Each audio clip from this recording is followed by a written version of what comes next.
ચોરીનું શાક, બાફેલી ચોરીનું શાક તૈયાર. અને તમે હમણાં કહેતા હતા કે ઉનાળામાં આ વસ્તુ ખવાય વધારે. ઉનાળુ ચોમાસુમાં શાક લીલોતરી ઓછા આવે, એટલે આ ઉનાળુ સ્પેશિયલ કહેવાય છે ને. ઉનાળુ સ્પેશિયલ. હા.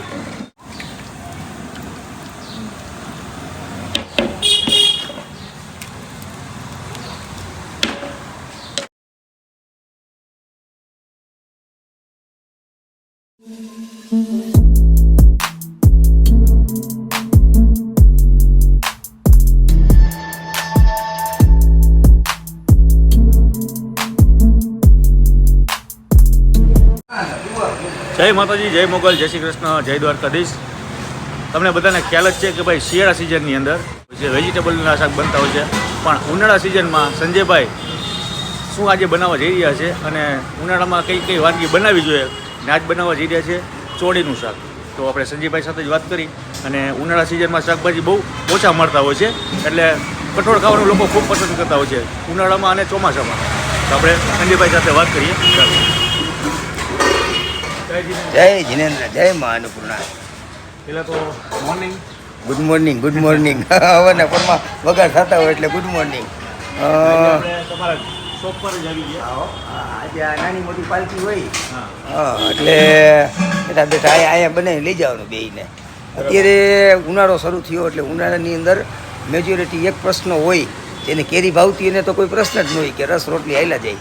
પણ એને અમુક વસ્તુ એવી હોય, ઘરે છોકરા આવ્યા હોય, વેકેશન કરવા મામા મહિનામાં આવ્યા હોય તો ખાટું મીઠું હોય ને એટલે બધાને શાક ભાવે જ. એટલે ચોરીનું કાઠિયાવાડી સફેદ ચોરીનું શાક, સફેદ ચોરીનું શાક, સફેદ ચોરીનું શાક ખાટું મીઠું. તો એની રેસીપી લઈ અને શરૂઆત કરી. ઓકે. સૌથી પહેલાં વહેલા જો સૂકા મરચાં ને જીરું, પછી આ મરચાંની કટકી, પછી આદુની પેસ્ટ, આ ટમેટા, અને આપણે જે ચોરી છે સફેદ એને હળદર નાખીને બાફી નાખી છે. બરાબર. સફેદ ચોરી, કસવાનો વઘાર, અને આ ગોળ.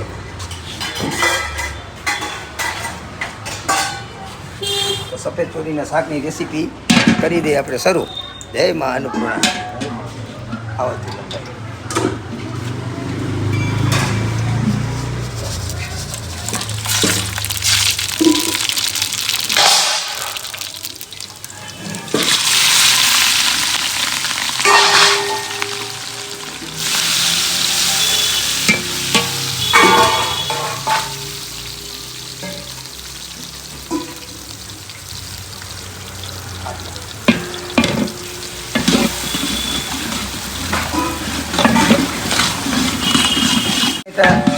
બનાવી છે.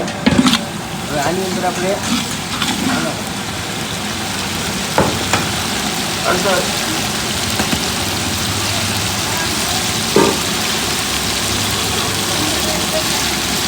સ્વાદ અનુસાર હળદર, 1 સ્પૂન નહીં, 1 સ્પૂનો ચમચો, 1 સ્પૂન નહીં. હા, મરચું,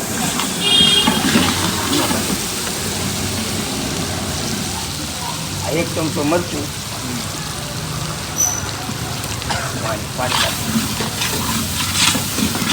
વધારે ક્વોન્ટિટીમાં હોય એટલે ચમચો. હા, ચમચો એટલે ખાઈ શકીએ, ચમચી નહીં, ચમચો. નકર વધારે ઓછી ક્વોન્ટિટીમાં હોય ને તો ઓછી ક્વોન્ટિટીમાં ચમચો, વધારે ક્વોન્ટિટીમાં ડબ્બો ઊંધો હોય.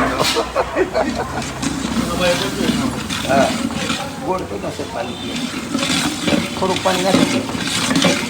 તો આ એક રસ થાય છે. ટમેટા, આદુ, મરચાં બધું એક સરખો રસો થાય. આની અંદર નાખવાનું થોડુંક પાણી.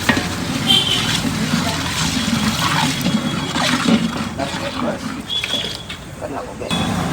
આ ધાણા જીરું સ્વાદ અનુસાર.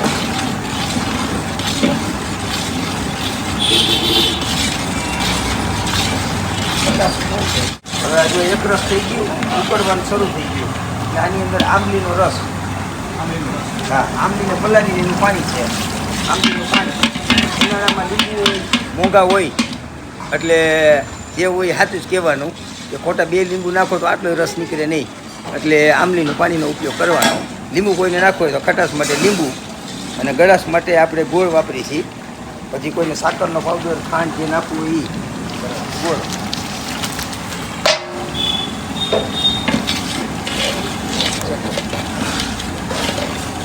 જો આપણે આ એક રસ થઈ ગયો અને જો આમ ભાગ દેખાય પાતળો હંમેશા કઠોળના શાકની અંદર ચણાના લોટની મેક્સિમમ માટી આવતી હોય. તો જો આ ચણાના લોટને પાણીમાં ઓગોરી નાખ્યો છે. પછી આનો રસો બધો તેવો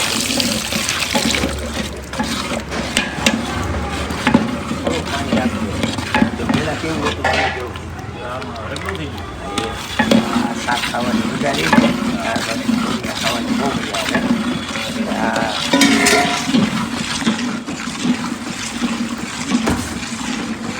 થોડું જરૂરિયાત પડે તો કાજુ થઈ જાય તો પાણી નાખવાનું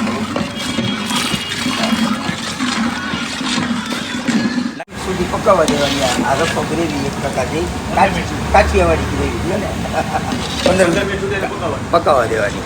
એક રસ થઈ જાય પછી એની અંદર બાફેલી ચોરી, મીઠું અને કોથમરી નાખવાની.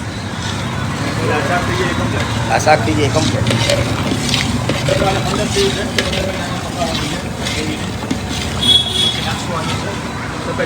સફેદ બાફેલી ચોરી રાત્રે પલાળી દેવાની ચોરીઓ.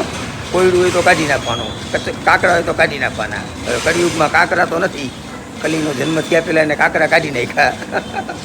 24 કલાક પહેલા પલાળવાની. આગલે દી બપોરે આજ બપોરે બનાવે કાલ રાત્રે ચોરી પલાળી દેવાની. બરાબર. અને સાંજે બનાવે તો સવારે પલાળી. એક રસ ગ્રેવી થઈ ગઈ. હવે આની અંદર પડશે ચોરી.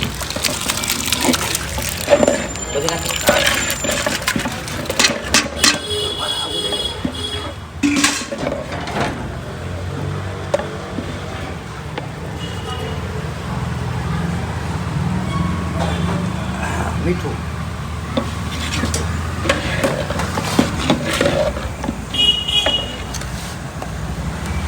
બરાબર થઈ ગયું. સ્વાદ અનુસાર મીઠું, ગરમ મસાલો. ઉનાળામાં નાખવો હોય તો નાખવાનો ગરમ મસાલો, ન નાખો તો મજા આવે. કોથમરી,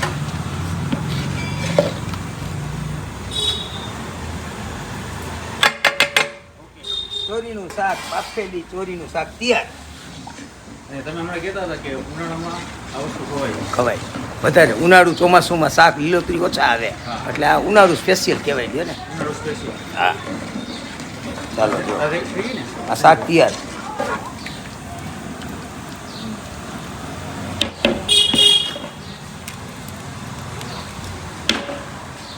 સંજયભાઈ ચોળીનું શાક તો બનાવી બની ગયું, રેડી રેટ. તમે હમણાં બધી રેસીપી ઇન્સ્ટન્ટ બનાવો. ઇન્સ્ટન્ટ જમવાનો ઇન્સ્ટન્ટનો આવી ગયો ને. અને રહી વાત તમે ઓલી લીલોતરી વાળી કીધી હતી એ શું હતું? હવે ઉનાળામાં અત્યારે મેજોરિટી બધાને ખબર હોય કે ઉનાળુ ચોમાસુમાં લીલોતરી શાક ઓછા બહુ મળે. જે મળે એ છોકરાઓને ભાવતા ન હોય. એટલે છોકરાને છે ને કઠોળના શાક બનાવી દો. કઠોળથી એક તો હેલ્થ સારી રહેવાની, સામે મજા આવે ખાવાની અને ચોખ્ખી વસ્તુ. એટલે બને ત્યાં સુધી ચોમાસાની અંદર શાકભાજીમાં જીવાત થઈ જતી હોય. એટલે મેજોરિટી ઉનાળાથી ચોમાસા સુધીના જે લોકો જૈન ધર્મ, સ્વામિનારાયણ ધર્મ પાડે છે તે લોકો બહુ ઓછા શાક ખાય. કેમ કે આ સમયમાં અંદર જીવાતના પ્રમાણ વધારે હોય. અને ઉનાળુ શાક જે આવતા હોય એટલા મીઠાશવાળા, શિયાળામાં જે મીઠાશ ભરેલા રસપ્રદાયક શાક આવતા હોય એવા ન આવતા હોય. કેમ કે બધાયનો રાજાનો રાજા, મહારાજા કેરી હોય, પછી આજુબાજુના શાક કોઈને ગમે જ નહીં. એટલે એની એ આવા શાક મૂક્યા હોય ને મોજે દરિયા આવી જાય, મોજ આવી જાય. હા તો મિત્રો તમે પણ આ રેસીપી બનાવી નાખજો અને આ વિડીયો તમને કેવો લાગ્યો બીજા લોકોને પણ શેર કરતા રહેજો. જય માતાજી, જય મોગલ, જય શ્રી કૃષ્ણ, જય દ્વારકાધીશ.